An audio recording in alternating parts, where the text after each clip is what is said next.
Hello and welcome back to Dream Chasers. I'm your host, Adam Carswell, also known as General Moses.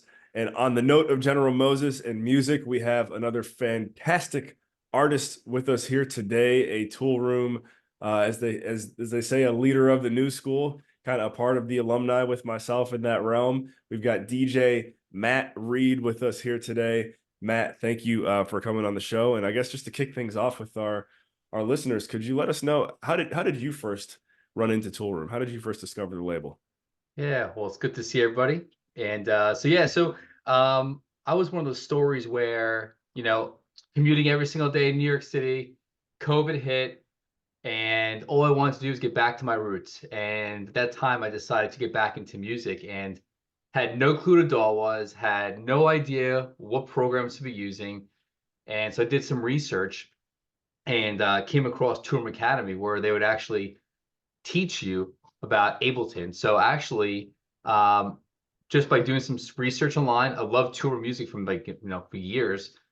Came across and actually used Tourum as a platform, like the good one-on-one classes from Ben Remember, like the Yeah, yeah. online type of at your own pace stuff, to learn how to use Ableton, the basics of Ableton. So yeah, that's how I found it, just searching around and had some extra So, time.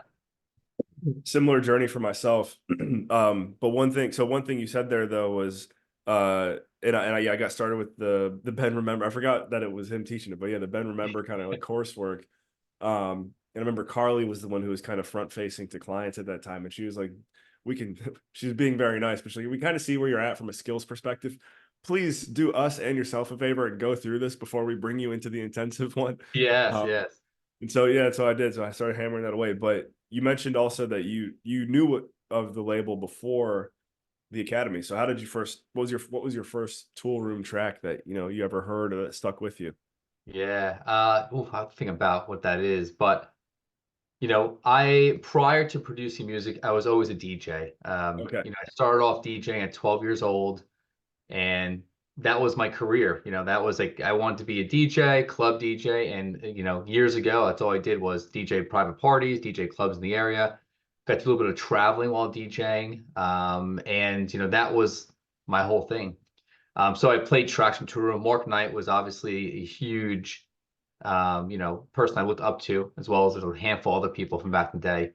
But just over my course of life and career changes and doing certain things, I kind of left the music scene for a while.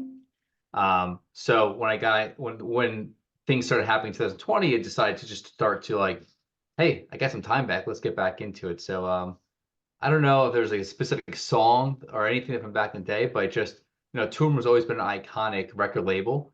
Like it's Defected and Tool Room, Roger Sanchez, his label. So all these labels I used to always look up to. So that's kind of why I was like, all right, this is definitely the way to go. And what a great idea to have a record label to kind of teach you the basics of how to make music.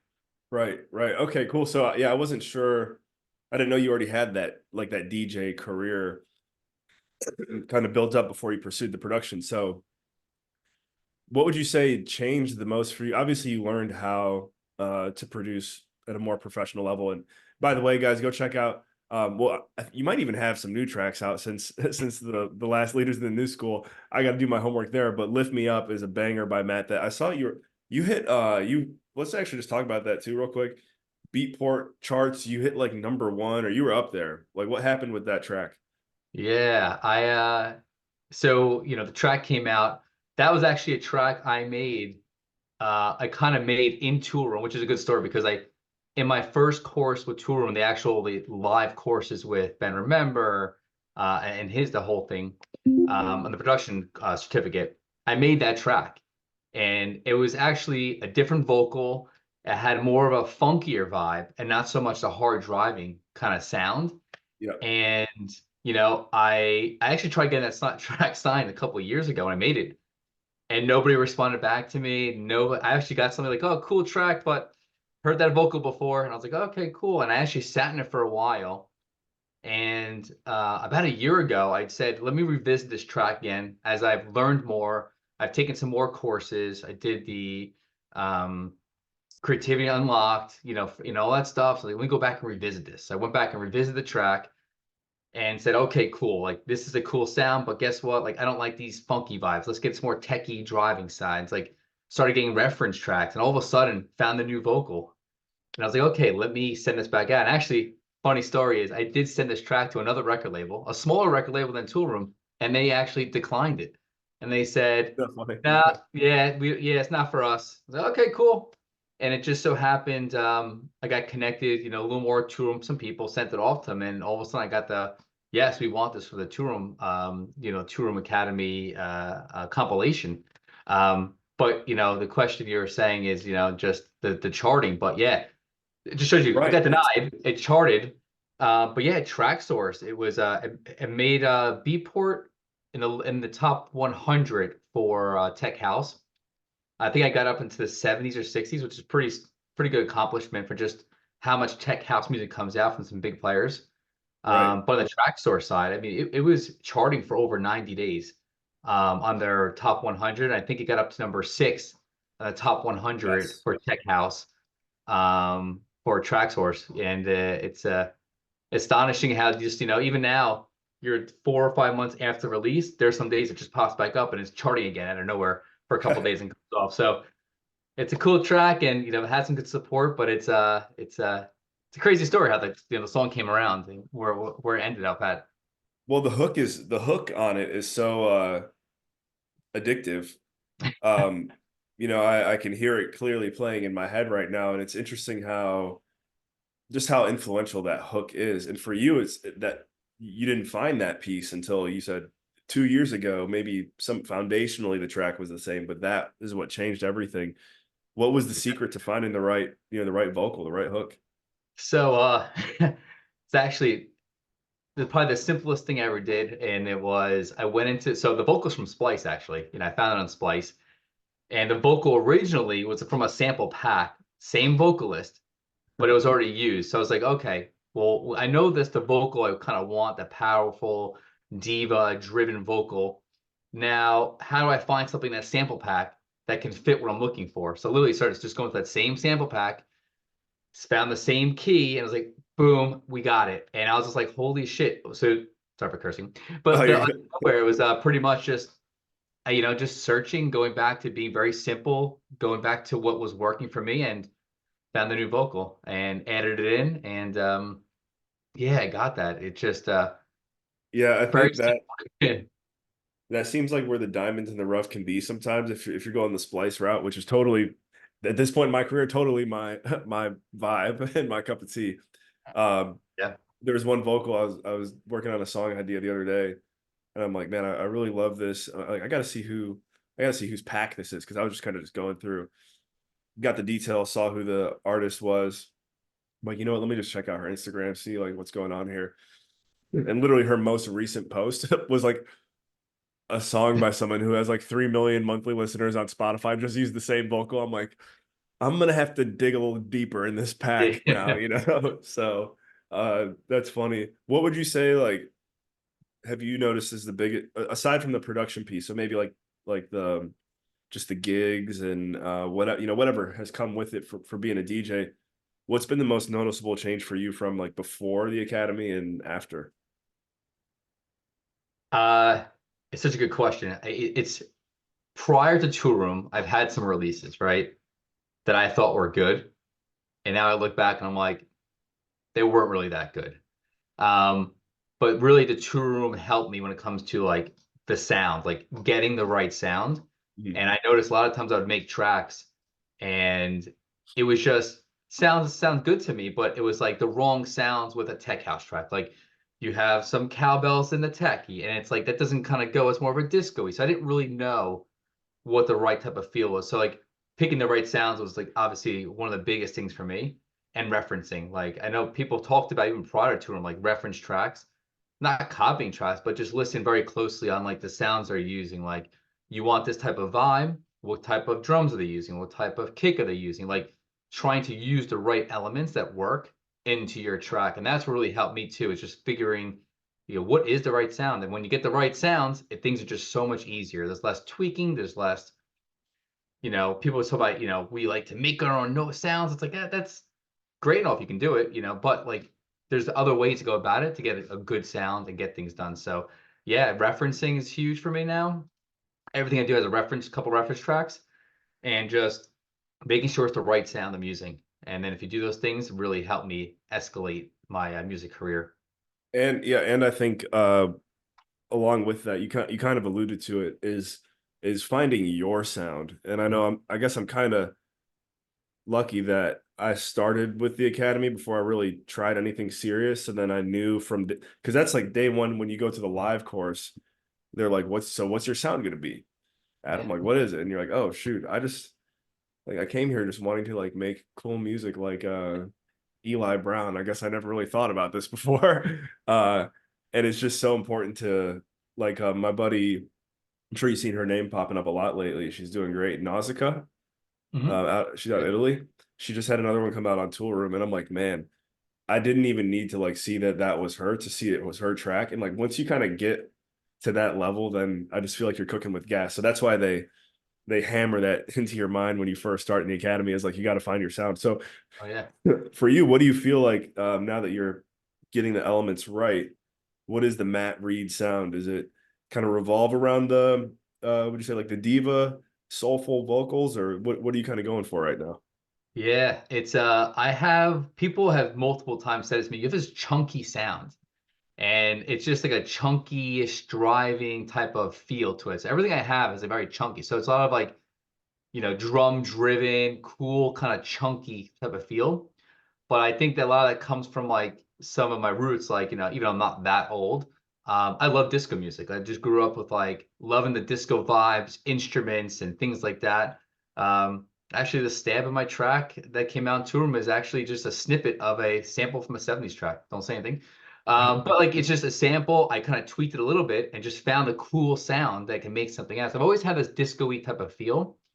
But from before Tool Room, I would say it was more like a piano housey vibe, big vocals, like divas type of like diva-ish type of vocal stuff.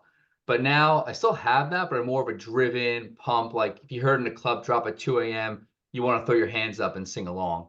So that's kind of where I kind of fall for my sound. But it just everything I have is like a chunky-ish. Everyone told about the drums on Chunky. my tracks, hooky Yeah. drums, yeah, type of a thing. I'm looking and I probably have heard it through like my Discover Weekly or something. I didn't listen to it before today. Like I said, I gotta do my homework. But I do see it looks like Let It Go is your most recent record. Is that correct? Yeah, yeah, yeah. How's that gone so far? It's good. It's good. That came out in the middle of December on Okay. Freaky 909.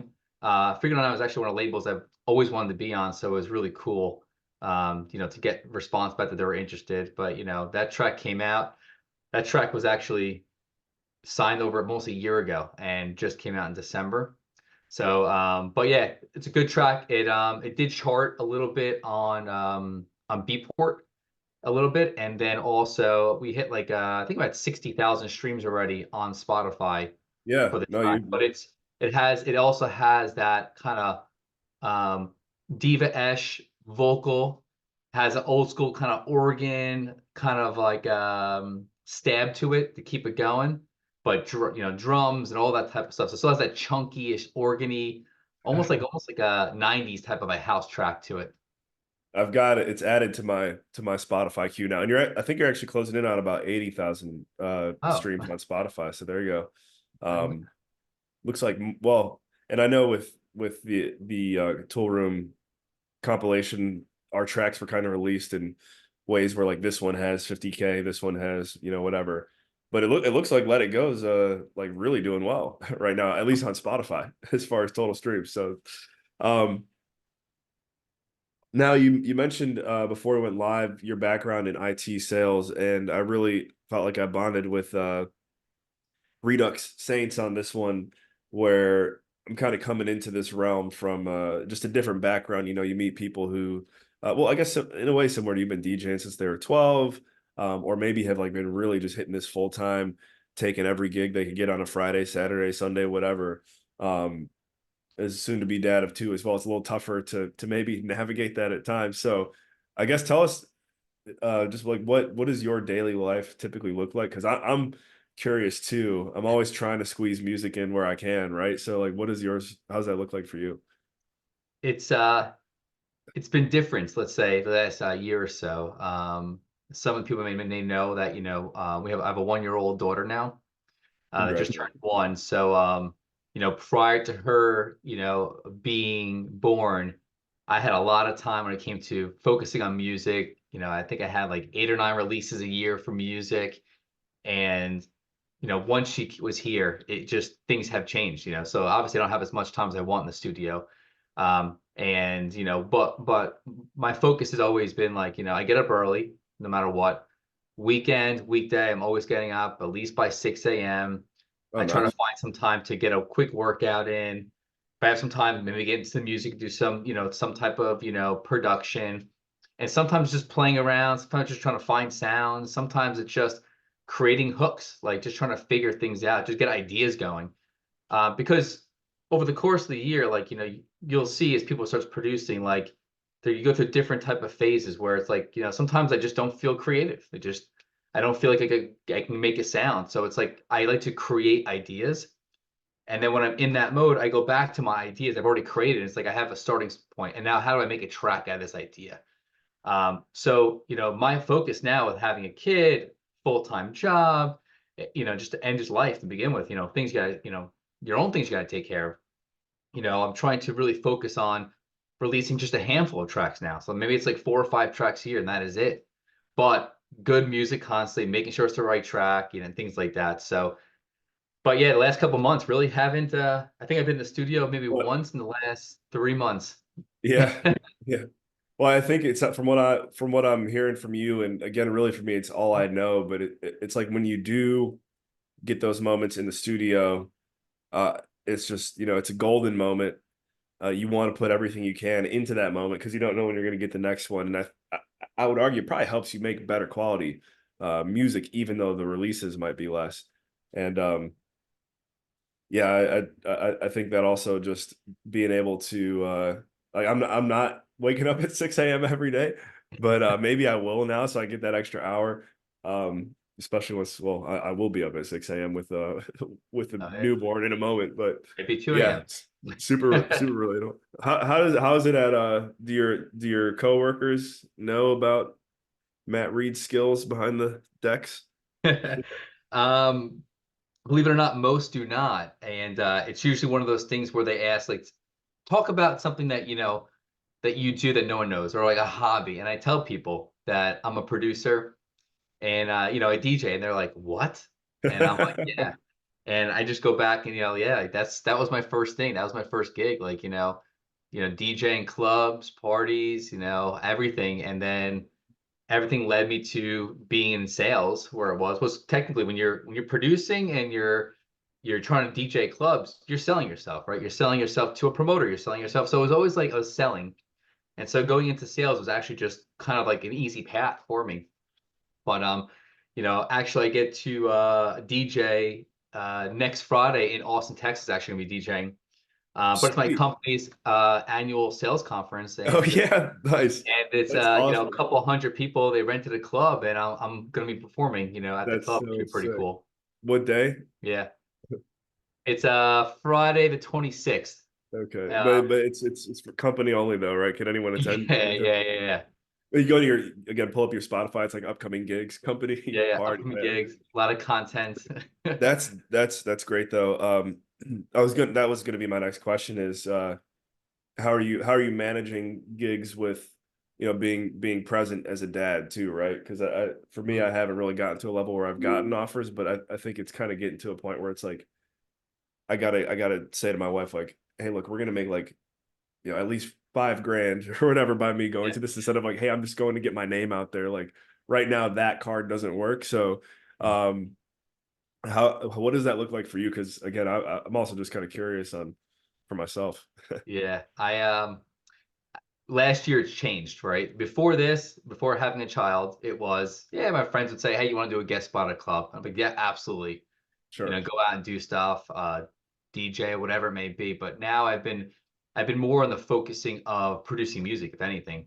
And it's getting music out, getting the right music out, and not so much DJing, to be honest. Sure. I do one day, want to get to a point where I'm like, okay, I want to start DJing out in clubs again. But just now with having a young child, it's, I personally for myself would rather be home with them growing up and not traveling and doing stuff. So I do think the time will come where I will want to get out more and do stuff.